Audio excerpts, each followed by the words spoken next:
Good morning and happy Good Friday. First thing me and Emmy we got to do, got to run over to the neighbors, drop them off a little bit of grain, then come back. Not sure what we're going to do after we get back, although I will, a couple cool things. We picked up one at the auction and we picked up one from a place called Straightways. I'll show you those two when we get back. All right, well, we made it back from our trip to the neighbors. So the cool thing we picked up at the auction sale, I'm going to start right here. So we had bought this adapter that goes onto the backhoe, and then it makes it so you can use all the skid steer quick attach items on your backhoe. The bucket we had on the backhoe just pinned to it. So Dad built a bracket that makes the bucket quick attach. Now, we bought our telehandler, and telehandlers have another different way of attaching to attachments. So, and actually at another sale we had bought this blade, because this blade, which was our old blade, is actually quite beat up. So if you look in here, it's all cracked and broken. This is only 10 foot. The one on the tractor now is 12 foot. But the cool thing about it is somebody had built this adapter, so you can put these blades onto skid steers. So now I can put this blade on my backhoe, and I'm gonna repair it this summer. But everything is coming along to be quick attach. So when I get over here to the skid steer, or no, not the skid steer, sorry, the telehandler. All right, so as you can see, the telehandler has a totally different way of attaching to attachments. So this is actually quick connect. There's a button in the cab that pulls these pins in. They're on little hydraulic rams, and then it just hooks up to these. Now this came with these bale forks that the guy had built, so that's all well and good. But I was wondering if I could get a similar attachment to go from my telehandler to skid steers. So I got on the internet and I got looking at that same company, Straightway, out of Coaldale. They seem to be the supplier of attachments and adapters and things. And as luck would have it, they make an adapter to go from the telehandler to skid steer attachments. So now, it did cost a little bit, but I mean, it wasn't totally unreasonable. I think that adapter was $2,500.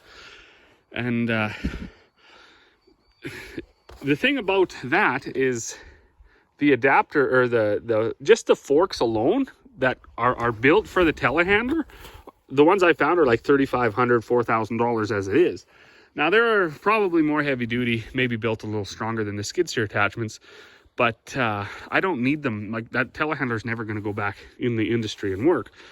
And then yesterday we bought this skeleton bucket. So now all of the attachments I have, from my skeleton bucket to that old set of forks over there, to that bucket, to the rotavator, to the brush grapple, to that blade over there, I can put it on my backhoe or my telehandler, and I don't have to shop around for attachments that have this bracket on there, because I have the adapter.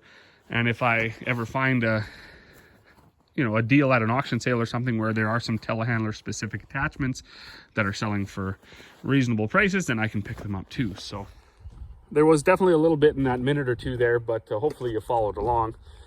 Bottom line is, we got adapters for our backhoe and our telehandler. So all of our attachments, so that's the bracket that Dad had built there. All of our attachments are now basically skid steer attachments, and they fit the backhoe and the telehandler. And if we ever end up buying a skid steer, we'll have all the attachments that we would really ever need. Wind's still blowing out of the east. They say, the old boys, if the wind blows out of the east on Good Friday, the wind blows out of the east all year long. In my limited experience in watching that, when the wind blows out of the east, you generally get a colder spring, but it brings rain. So for all the folks that are stressing out about what this year could bring, because last year was so dry, we could be in luck. We could get some nice timely rains for this growing season. There is certainly going to be some pain for some people. Fertilizer prices are high, seed prices are high. We got some of our seed, canola seed and chemical. That's probably close to 40 grand right there, just those couple totes in that pallet. Maybe it is 40 grand, I don't know. Corey does all the pricing, so things are very expensive. And while grain prices are high, they are eating off the back end just as quick as the money's coming in. And this isn't to complain, this is just the reality of it. So that load I was just dropping off to a neighbor for his cows, we were talking, and this is one thing I don't understand. The livestock industry has not realized that prices are very, very high. They haven't realized the grain prices are high.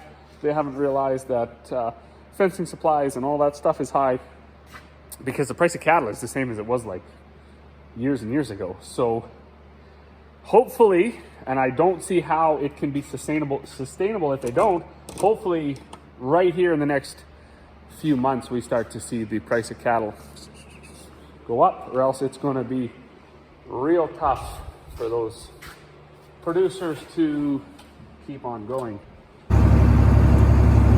Well, good evening, I guess. It's about 5:15.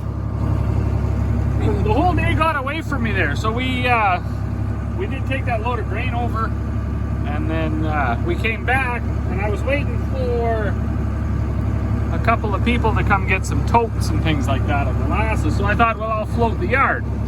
So what we got here is actually like the entire rigging for a grader blade, not just the cutting edge or anything like that. And it was actually laying out in the bush, and I found if I flipped it over, I could do a really good job, because it's so heavy. Now it's a bit too muddy right in this spot, but I'll get out of here. Anyways, this morning it was so frozen that all the ruts I had made from yesterday, it just was brutal to drive over. So I got this grader blade out and I started driving around, floating the yard, busting up the ruts. And then I hopped out and there was hydraulic oil all over the place. So nothing major, had to take the hood off, and I just used some heat and I brazed up the little elbow where there was a little crack. We've had actually pretty good luck with that on hydraulic lines. So the old girl, she lives to fight another day. So I'm dragging the float around. There's quite a bit of hard ice and stuff, and if you bash into it with this drag, it speeds up the melting process, which is kind of what we want to do. Also over here, I got an issue. I need to bring some gravel and some clay and build this spot up. This is always a problem. But for now, I'm just waiting for my last few people to come for the evening to get their feed and stuff, and then that'll be it for me. So I hope everybody's enjoying their Easter weekend, and as always, thanks for watching. We will see you all on the next one.